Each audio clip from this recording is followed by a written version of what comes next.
Shalom, shalom, peuple de Dieu. Que l'Éternel vous bénisse abondamment. Que Dieu nous fasse grâce encore ce matin. Loue ton Dieu. Bon dimanche à tous.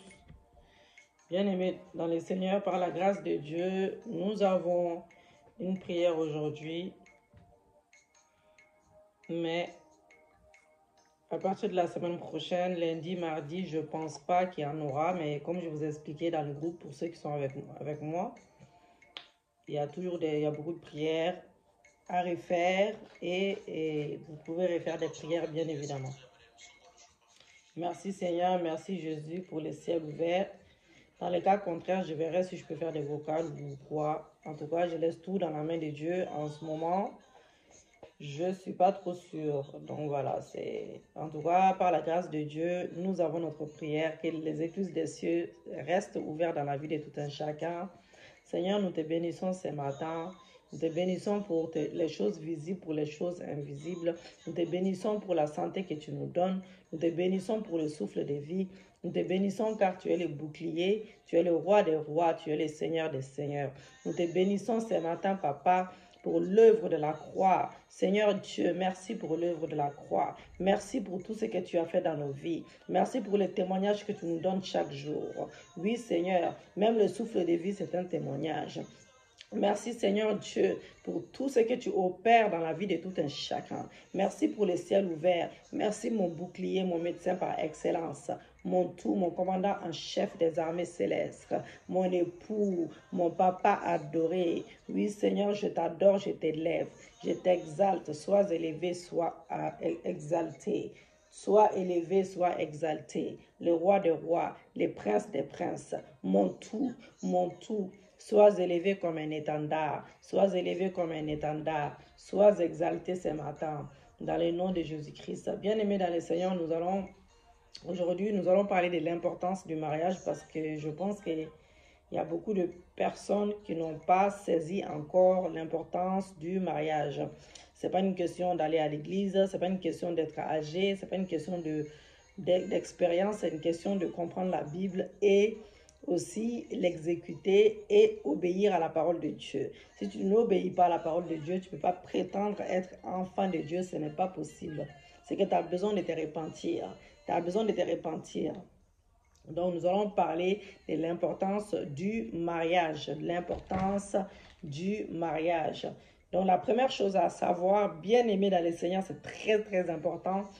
La première chose à savoir au sujet du mariage est celle-ci. Satan est les mariages depuis le commencement d'Adam et Ève. Satan est, et je dis haïr, Satan est les mariages. Il peut utiliser n'importe qui autour de nous. Il peut utiliser nos propres amis, nos propres familles pour nous combattre dans notre mariage. Surtout c'est un mariage de destinée. Surtout c'est un mariage qui vient de Dieu et que c'est un mariage qui va bénir, qui va non seulement bénir le couple et qui va bénir aussi les familles respectives. Mais Satan va tout faire pour s'aimer les discordes. Satan va tout faire pour essayer de nous faire croire des choses qui n'existent pas. Et tu vas combattre les mariages de telle personne, tu es dans le faux.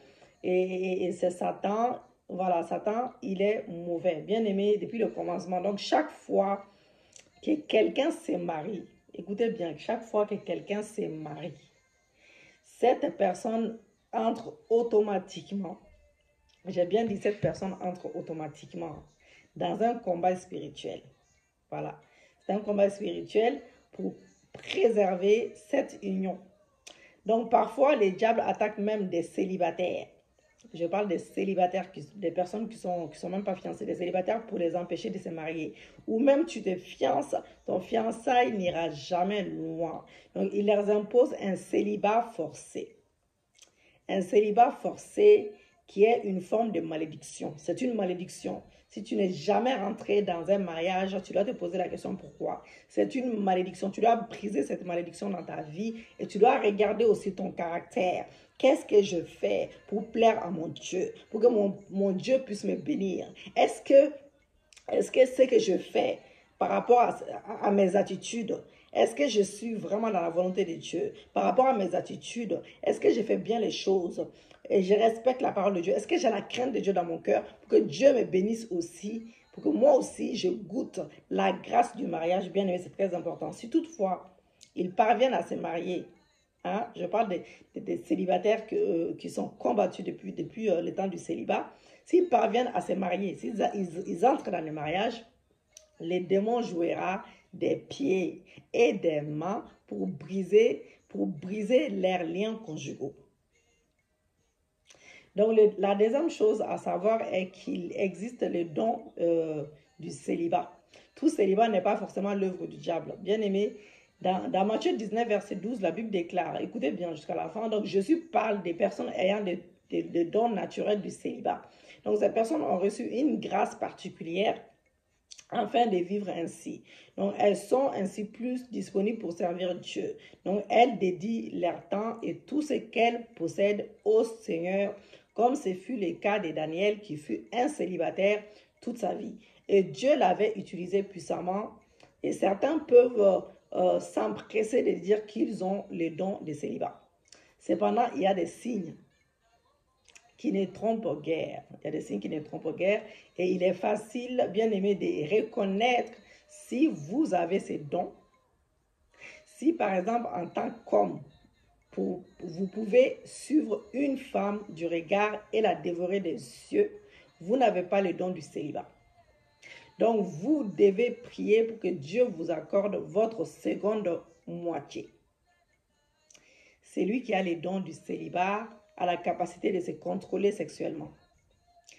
Donc, une façon de compléter son être, la présence d'un compagnon ou d'une compagne. Voilà, je pense que voilà, c'est ça, c'est comme ça qu'on dit. Donc, la Bible dit que l'homme, c'est pas un slogan, c'est pas juste tu prononces la parole de Dieu, après tu sais pas de quoi tu parles. Tu ne comprends pas l'essence. La Bible déclare que l'homme quittera son père et sa mère et s'attachera à sa femme. Et les deux deviendront une seule chair. Dans Genèse 2, verset 24. Dieu est celui qui a institué, Dieu c'est lui qui a institué les mariages. L'un des objectifs du mariage est de vous compléter en tant que personne. À moins d'avoir reçu le Seigneur le don du célibat, votre vie est incomplète.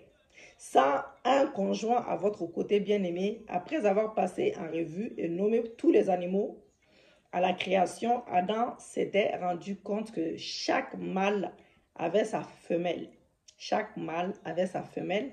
Alors, il a compris qu'il était tout seul. Donc, Dieu dit alors qu'il allait créer pour l'homme, un être qui soit son semblable. Un être qui lui ressemble, vraiment qui lui ressemble. Voilà, un complément, une autre moitié. Donc, en réalité, tous les êtres humains sur Terre ne sont que la moitié d'eux-mêmes. Donc, il leur manque l'autre moitié. Il leur manque l'autre moitié jusqu'à ce qu'ils rencontrent leur partenaire pour devenir complet. Donc, en effet, quand Dieu dit, il n'est pas bon que l'homme quitte son père et sa mère, s'attache à sa femme, c'est clair et net, c'est Dieu seul qui doit être au milieu. L'homme doit quitter son père, il doit se détacher de son père, il doit se détacher de sa mère. Il doit se détacher, j'ai dit spirituellement, il doit se détacher, il doit être une seule personne avec sa femme. Une personne avec sa femme. Donc, si tu fais du mal à l'homme, c'est comme si tu fais du mal à la femme. Tu fais du mal à la femme, c'est comme si tu fais du mal à l'homme parce qu'ils sont une seule personne. C'est cette seule personne qui doit gérer ces mariages-là. Et Dieu au milieu, c'est tout. Il n'y a pas de mère, il n'y a pas de père, il n'y a pas de sœur, il n'y a pas de frère, il n'y a rien du tout. Donc, il faut que ça soit clair. Donc, en effet, la Bible parle du danger de vivre tout seul aussi, sans quelqu'un à ses côtés. Dans Ecclésiaste 4, versets 9 à 10, nous lisons ceci. Deux valent mieux qu'un parce qu'ils retirent un bon salaire de leur travail, car s'ils tombent, l'un relève son compagnon, mais malheur à celui qui est seul et qui tombe sans avoir un second pour les relever. Ecclésiaste 4, versets 9 à 10. Donc, je connais, bien aimé dans les Seigneur, nous connaissons tous des gens qui disent qu'ils n'ont besoin des personnes, qu'ils ne veulent pas d'un conjoint, qu'ils aiment leur indépendance, voilà, surtout en Europe et aux États-Unis, peu importe, voilà, je ne pense pas qu'en Afrique, il y a trop ça. Après, ça dépend. Voilà, on connaît tous des personnes comme ça, qui aiment leur indépendance, mais ce n'est pas l'avis de la Bible qui dit que deux valent mieux qu'un. Donc, il est mieux d'avoir quelqu'un dans sa vie, bien aimé dans sa vie, parce qu'à deux, la vie est plus facile à vivre. Donc, lorsque deux personnes travaillent ensemble, lorsqu'elles ont un même but, elles accomplissent davantage qu'une seule personne. Une seule personne. Donc, la Bible déclare que c'est un malheur de vivre tout seul dans une maison et de n'avoir personne pour vous aider en cas d'urgence. Donc, par exemple, si vous tombez malade, si vous faites une crise et personne n'est présent pour appeler les urgences, voilà. Donc, vous pouvez mourir. Voilà, c'est juste un exemple que je donne. On attend souvent des histoires des gens solitaires qui ont eu des accidents. Et la plupart des temps, c'est des personnes âgées, voilà, chez eux et qui sont morts car personne n'avait pu les secourir. Donc, la Bible dit, malheur à celui qui tombe sans personne pour les relever. Donc, parfois, la chute peut être physique, mais elle peut aussi être émotionnelle. Donc, quelque chose peut vous arriver dans la vie et vous causer de la détresse. Bien aimé, et vous avez alors besoin de quelqu'un pour vous remonter le moral, vous encourager, voire prier avec vous. Donc, l'une des choses qui conduit le plus souvent au suicide, voilà, au suicide même, voilà. Et c'est la vérité, bien aimé. On va parler de tout aujourd'hui.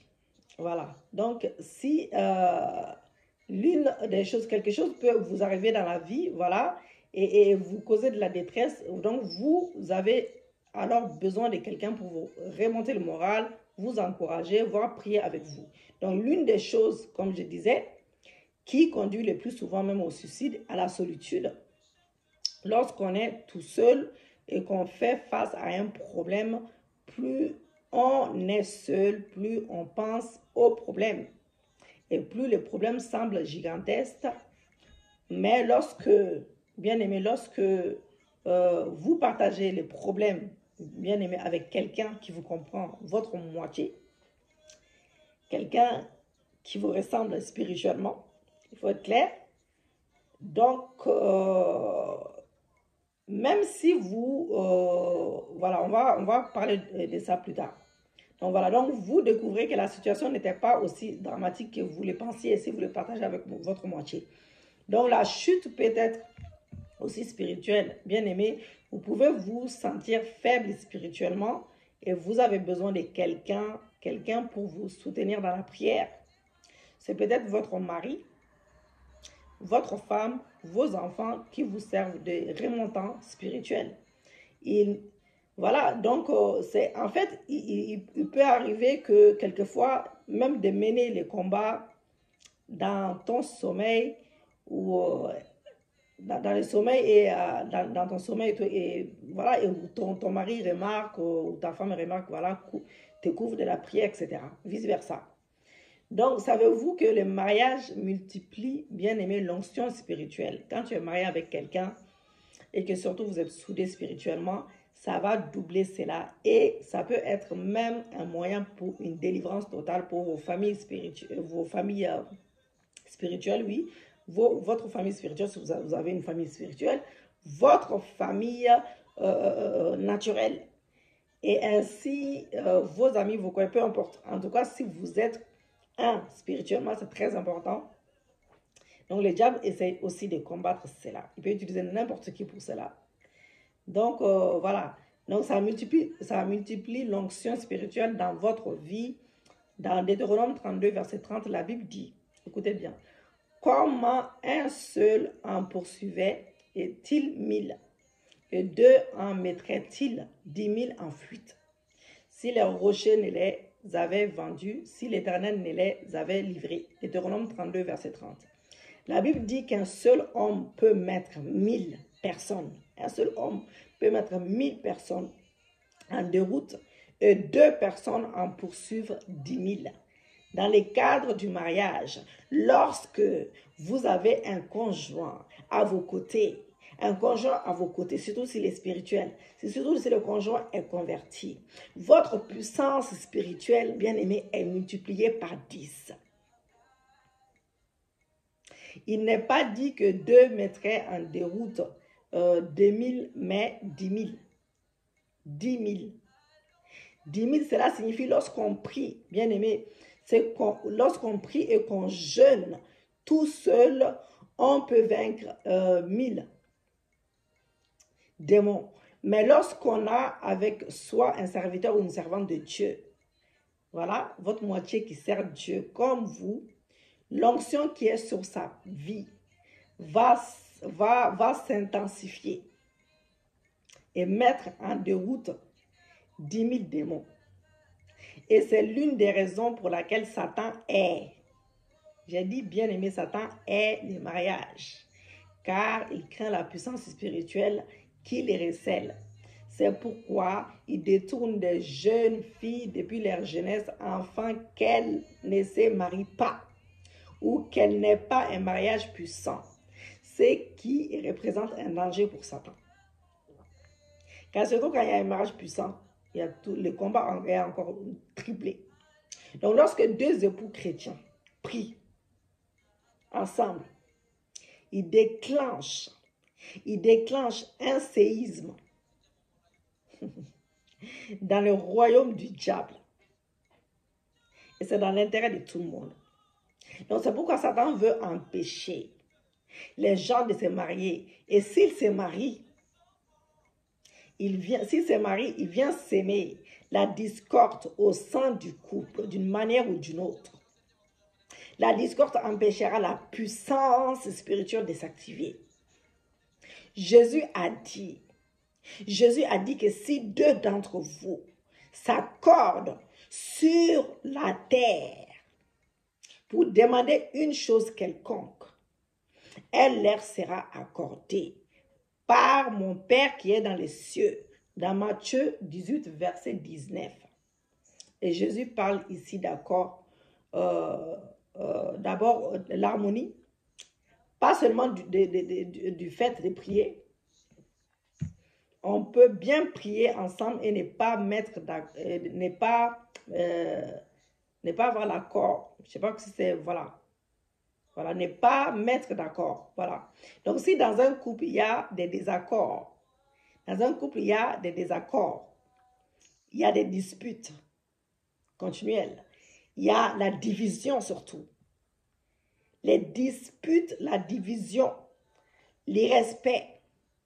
On peut bien prier ensemble, mais rien ne se passera.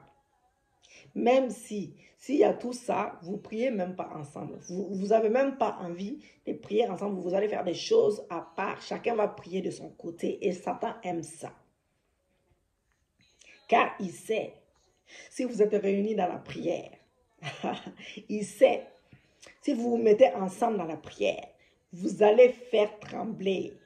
Vous allez faire trembler Satan et ses côtes et ses agents.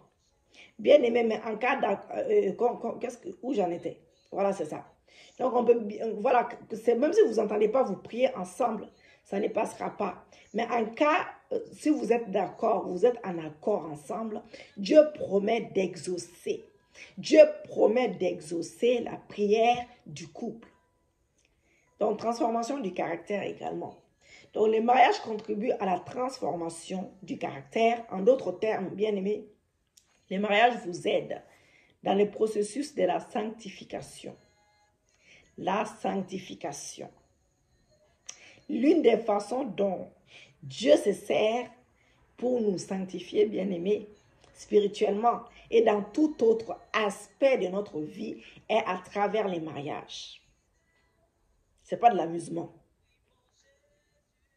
Les mariages, ce n'est pas une seule journée. Quand tu te maries, ce n'est pas pour divorcer. Quand tu te maries, ce n'est pas pour forniquer. Quand tu te maries, ce n'est pas pour aller chercher une deuxième épouse. Ou troisième épouse, ou quatrième épouse. On n'est pas polygame. Nous ne sommes pas des musulmans. Nous sommes des chrétiens. Donc, bien aimé dans le Seigneur, il est une dimension de sainteté, surtout dans un mariage. Sainteté, même quand tu n'es pas marié, tu dois être saint. Tu dois ressembler à ton Père. Tu dois ressembler à Jésus. Tu ne dois pas forniquer quand tu n'es pas dans un mariage.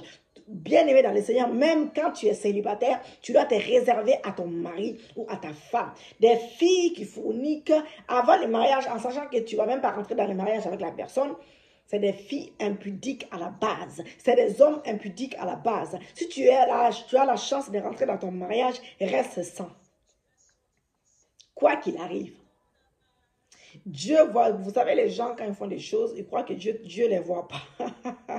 Il est omniscient, il est omnipotent, il est omniprésent. Évitez la colère de Dieu. Évitez que la colère de Dieu s'abatte sur votre vie. Si Dieu est en colère contre vous, vous ramenez des autels dans votre vie. Vous ramenez des malédictions dans votre vie. Vous ramenez des choses qui ne sont pas de Dieu dans votre vie. Si Dieu se met en colère contre vous, si il s'abat, la colère de Dieu s'abat sur votre vie, bien aimé, vous allez souffrir. Donc, il est d'une dimension de sainteté que vous ne pouvez atteindre hors du mariage à moins d'avoir une grâce spéciale. Donc, d'ailleurs, la sanctification est le premier but du mariage. Alléluia. Merci Seigneur, merci Jésus. Le mariage est sacré. Il est sacré, bien-aimé. Sinon, pourquoi Dieu a créé s'il n'était pas sacré? Il est sacré et si Dieu avait conçu les mariages pour notre sainteté plutôt que notre bonheur personnel, bien-aimé, en effet, le premier but du mariage est la sainteté. La sainteté et non notre bonheur personnel. Certains s'imaginent que le mariage signifie la fin de tous leurs tracas. C'est la joie et le bonheur éternel. Lorsque, bien aimé dans le Seigneur, c'est des illusions. C'est des illusions que nous avons sur le mariage quand on n'est pas rentré dedans. On n'est pas... Le mariage, il y a toujours des hauts, il y a toujours des bas. N'importe quel mariage, même si vous le voyez, les gens, même si vous les voyez en harmonie dehors et tout, ils font tout ensemble, tout parfait, il y a des hauts, il y a des bas. N'importe quel mariage, ça n'existait pas, un mariage parfait. Donc voilà. Donc c'est pas un mariage, c'est pas une lune de miel perpétuelle, bien aimé. Les femmes et les hommes voient les mariages différemment.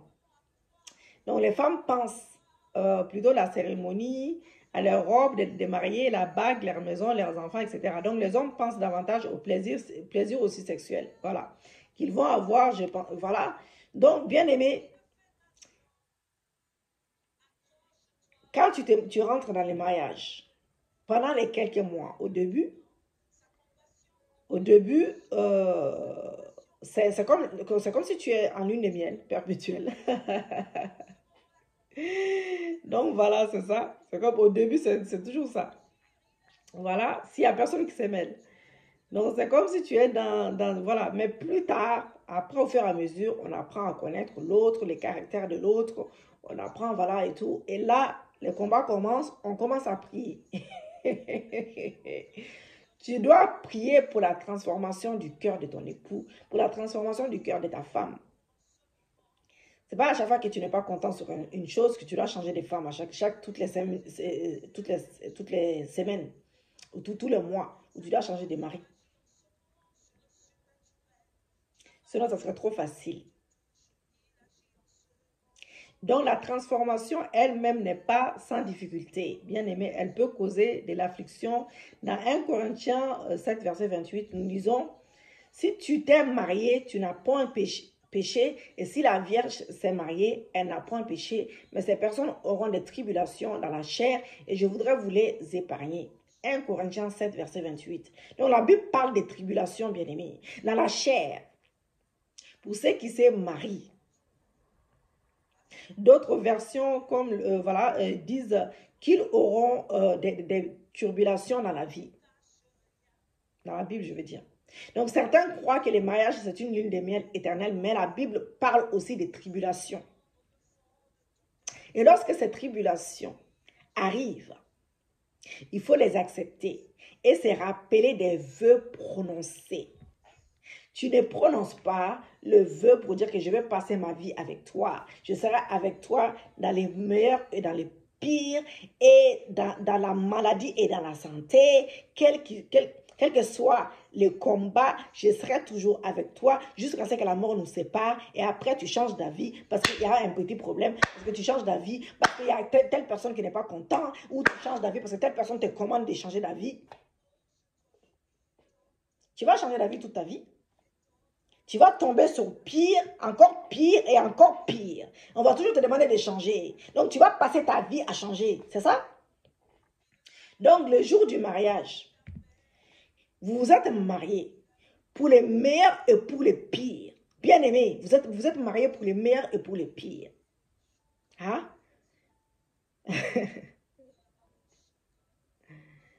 Donc, il faut vivre. Il faut vivre son mariage à travers les tribulations et les problèmes. C'est à travers ces épreuves-là que votre caractère se transforme. Cette transformation n'est pas toujours facile, bien aimé. C'est pas facile. C'est pas facile. Mais elle est nécessaire.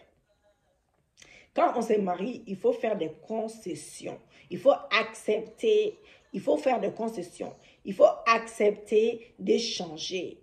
Les changements, ça ne vient pas juste de la femme ou du mari. Vous devez faire des efforts tous les deux. Il faut prendre de nouvelles habitudes. On doit faire des compromis, sacrifier son ego pour faire plaisir à son conjoint ou à sa conjointe. Si les gens t'empêchent de faire plaisir à ta conjointe, heureusement, ça veut dire que ces personnes-là ne veulent pas que ces mariages tiennent. Si les gens vous donnent des mauvais conseils, ça veut dire que ces personnes sont là pour que vous divorcez.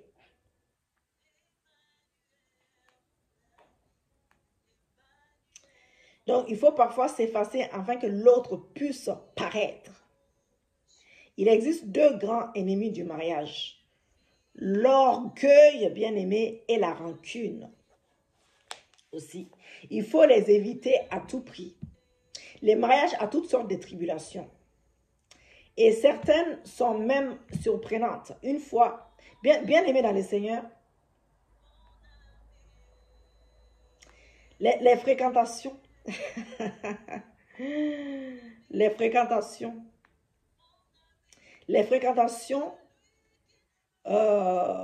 du mari, des fois, tu peux rencontrer ton mari et que tu as trouvé ton mari avec des personnes que tu ne connaissais pas forcément, des fréquentations.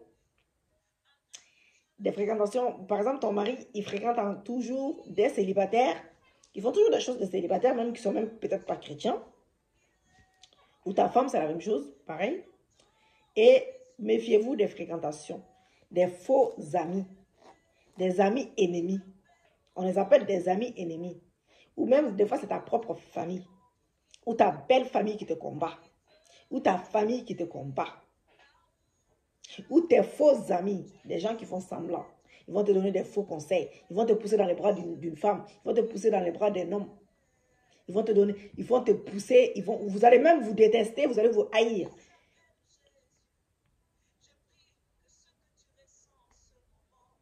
Voilà, des fréquentations, évitez d'écouter. C'est pour cela que vous devez être une seule personne et Dieu seul doit être au milieu. Personne doit vous demander, personne doit décider à votre place.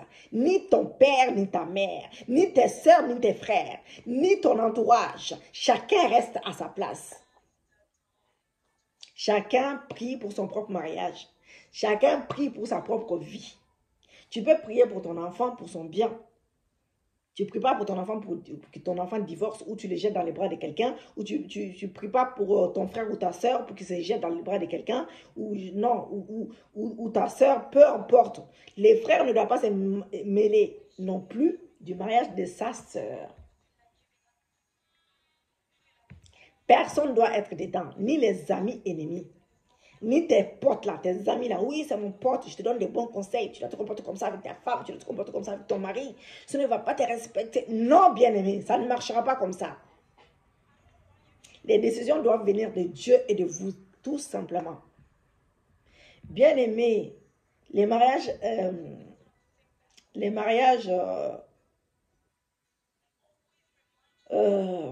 et puis le manque de respect. Après, c'est des choses comme ça qui ramènent des manques de respect, où l'autre ne fait pas le désir de l'autre, parce qu'il écoute les autres, il écoute la famille, il écoute... Voilà, c'est trop dérangeant. C'est ça qui ramène des problèmes sérieux. Voilà. Donc, bien aimé dans le Seigneur, dans 1 Corinthiens, nous allons lire la Bible encore, 1 Corinthiens 7, verset 28, il aurait su que les mariages comportent des tribulations, des gens qui sont au courant que les mariages comportent des tribulations, les influences des autres étaient peut-être leur lot. Mais quand deux personnes se marient, bien aimé, écoutez-moi bien, l'un permet à son ego de diminuer afin que l'autre puisse grandir en lui. Donc, plus ils se fusionnent, voilà, hein, faut se fusionner. Plus ils se ressembleront. Et plus ils les ressembleront à Christ. Ceux qui sont mariés longtemps tendent même à se ressembler physiquement. Comme les frères et sœurs, parfois ils ont la même pensée et les mêmes paroles. Voilà, alléluia. Donc, transmission des bénédictions générationnelles. Les bénédictions générationnelles se transmettent, bien aimés, à travers les mariages. Dans Genèse 18, verset 19, nous lisons « Car je l'ai choisi, afin qu'ils ordonnent à ses fils et à sa maison, après lui de garder la voie de l'Éternel en pratiquant la droiture et la justice, et qu'ainsi l'Éternel accomplisse en faveur d'Abraham les promesses qu'il lui a faites dans Genèse 18, verset 19. » L'une des raisons pour lesquelles Abraham avait été choisi était pour enseigner, bien aimé, à ses enfants comment pratiquer la voie de l'Éternel, l'éducation spirituelle, de la génération future. C'est fait à travers les mariages, la famille. Les premiers champs d'évangélisation et la famille, les foyers est le meilleur endroit, bien aimé, pour prêcher l'évangile. Lorsqu'on sort d'évangéliser dans les rues, on rencontre d'habitude des adultes qui sont réticents, bien aimés, à l'évangile, même au lieu de travail, etc. Donc, il est plus facile d'évangéliser, bien aimé, des enfants qui, eux sont plus réceptifs au message. À cet âge, leur cœur n'est pas encore endurci, bien aimé, par les diables. Donc, ils sont plus sensibles au monde spirituel. Avant que la rébellion et les péchés s'emparent de leur cœur. Et vous avez la possibilité d'inculquer la parole à vos enfants depuis leur jeune âge, pour qu'ils puissent avoir vraiment la crainte de Dieu. Inculquez à vos enfants dans votre maison. Donc, c'est la meilleure façon de faire un impact sur les générations futures.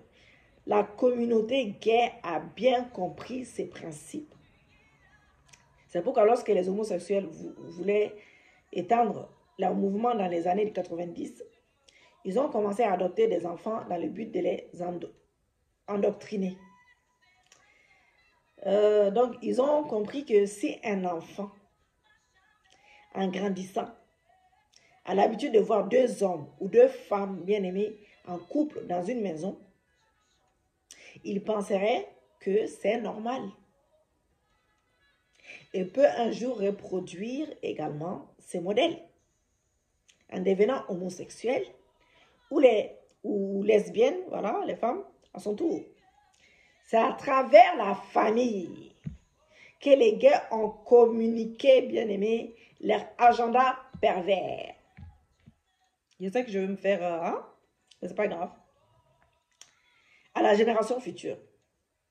Il faut dire la vérité, Dieu c'est un Dieu de vérité. Donc, et que voyons, nous, 27 ans plus tard, Le mouvement gay a explosé, bien aimé. On a toute une génération d'homosexuels, maintenant, ils ne se cachent même plus, qui a impacté le monde entier. Cette tactique dont l'ennemi s'est servi est celle que les chrétiens devaient utiliser aussi par rapport à l'évangile. Nous devrions inculquer depuis leur jeune âge nos enfants. Nous devrions inculquer les valeurs chrétiennes à nos enfants dès leur jeune âge, au foyer. Foyer stable, exemplaire.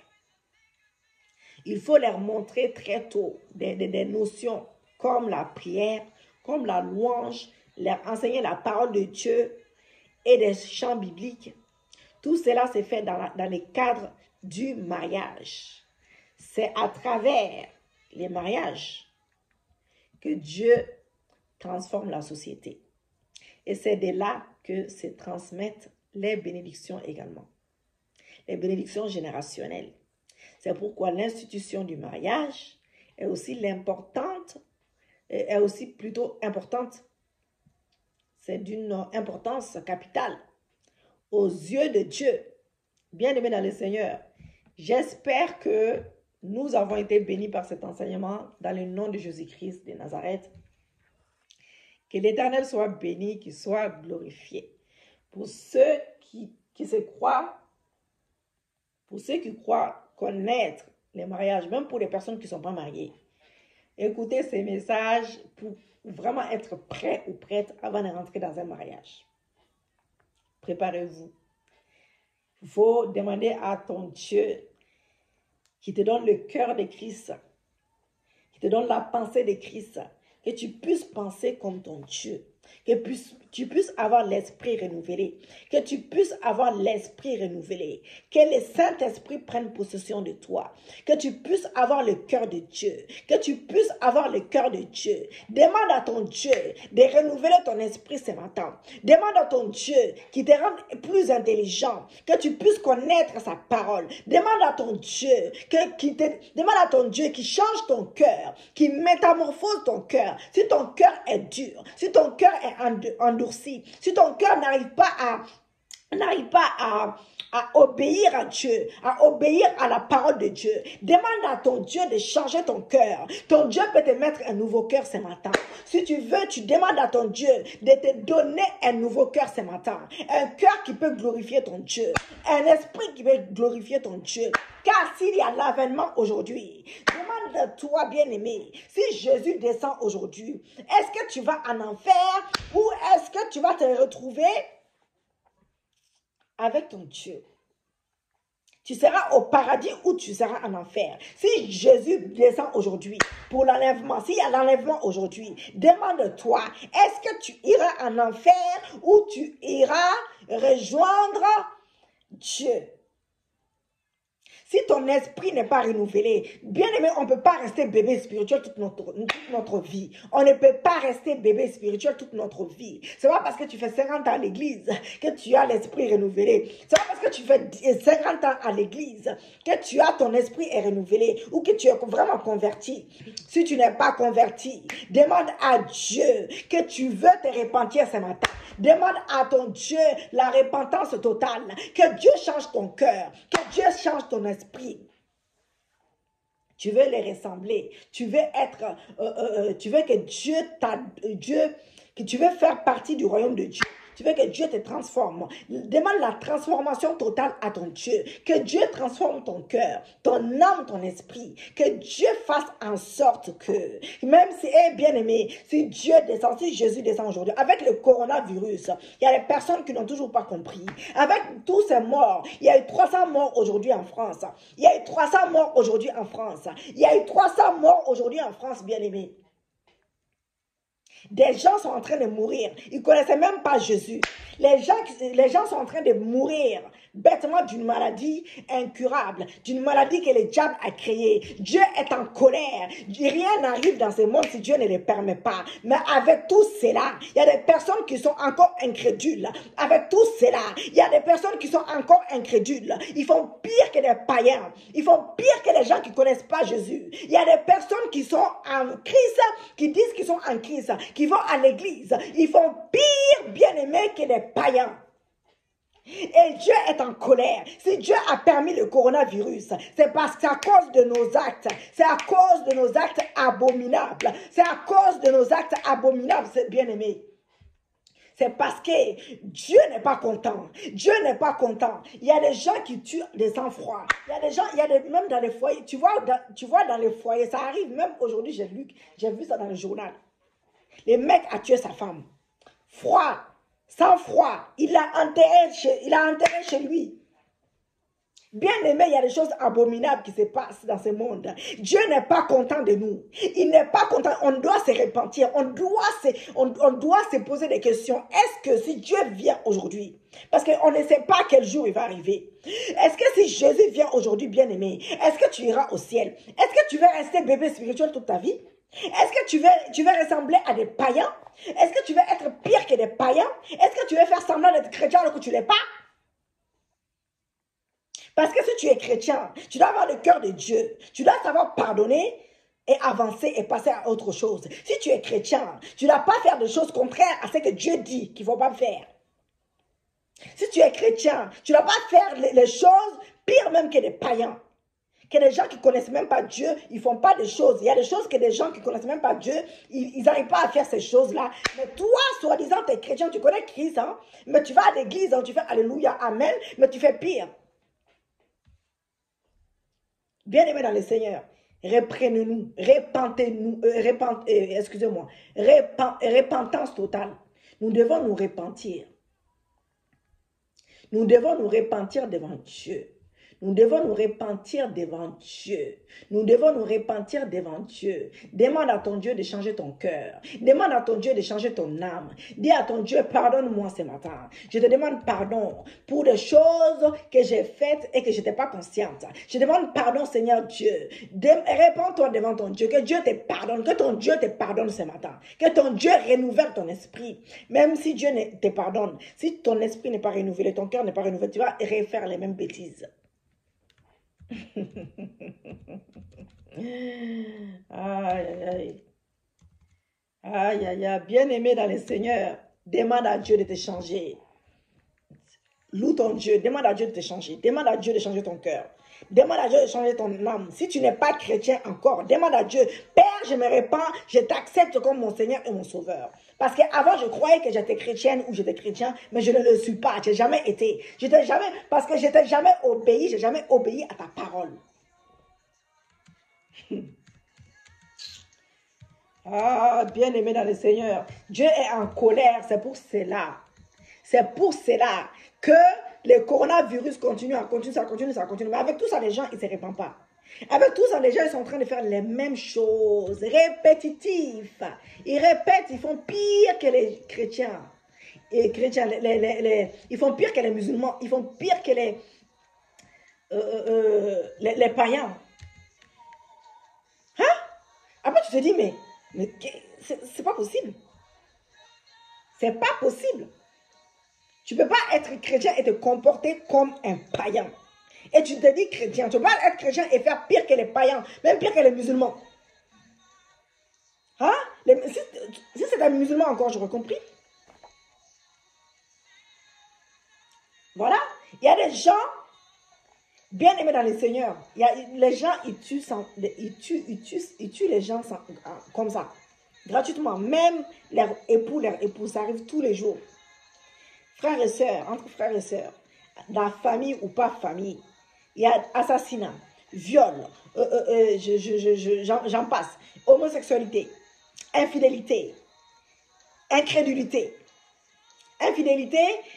adultère, fornication, mais c'est la fête, il n'y a pas de souci, tu peux les faire. C'est pas grave, même si tu es marié, tu peux les faire.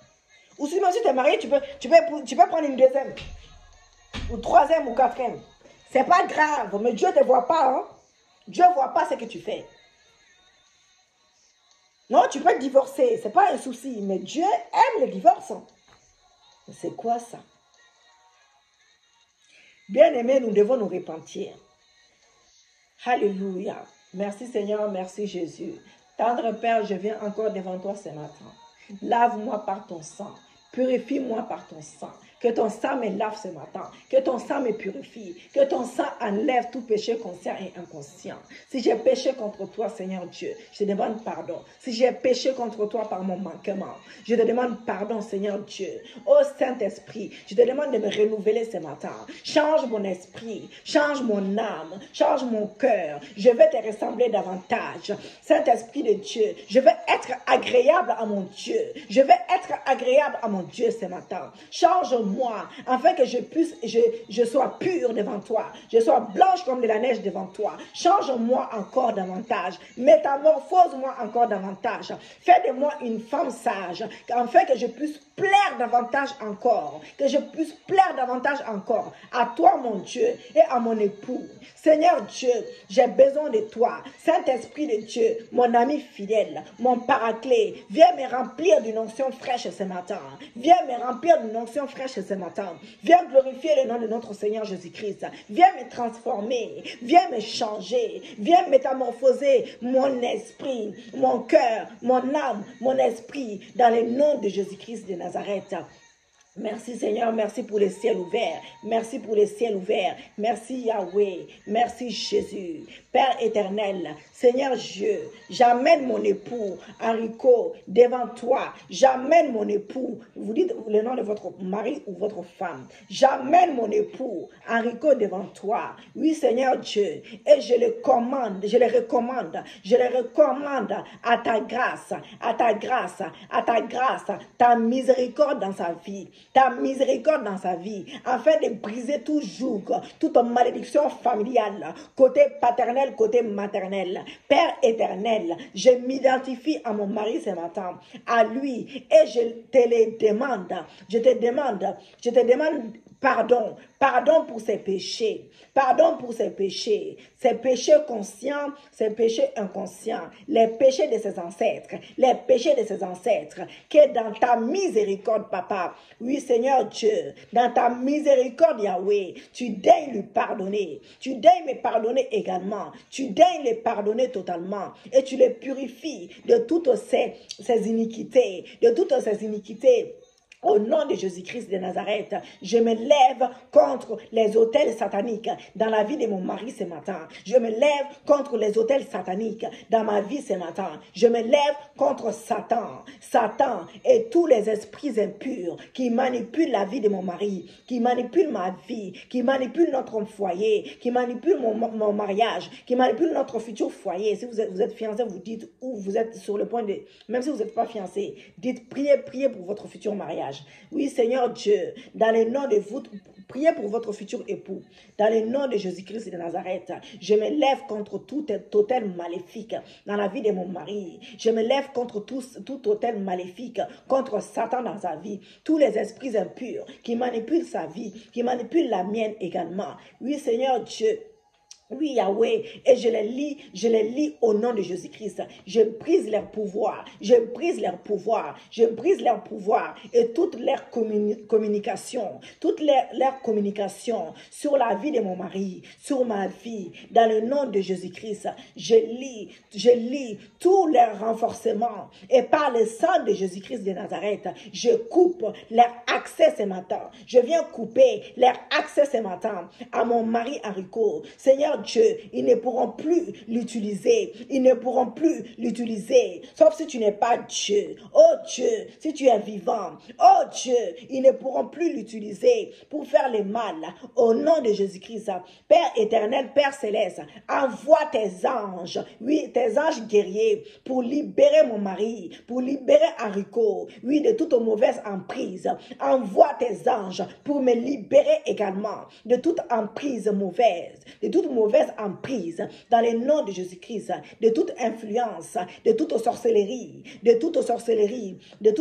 familiale ou hors famille, de toute affection, papa, impie, libère-le de toute affection impie. Libère mon mari de toute affection impie au nom de Jésus. Libère-moi de toute affection impie au nom de Jésus. Que le sang de Jésus parle en sa faveur.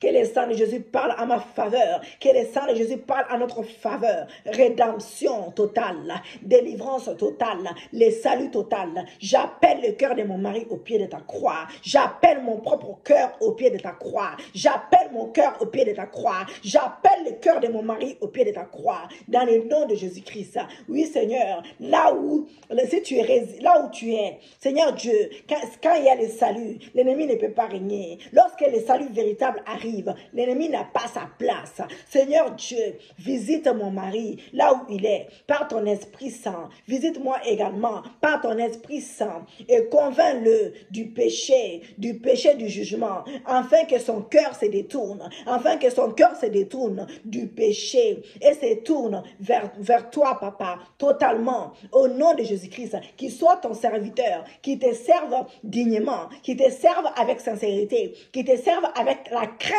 véritable dans son cœur, au nom de Jésus.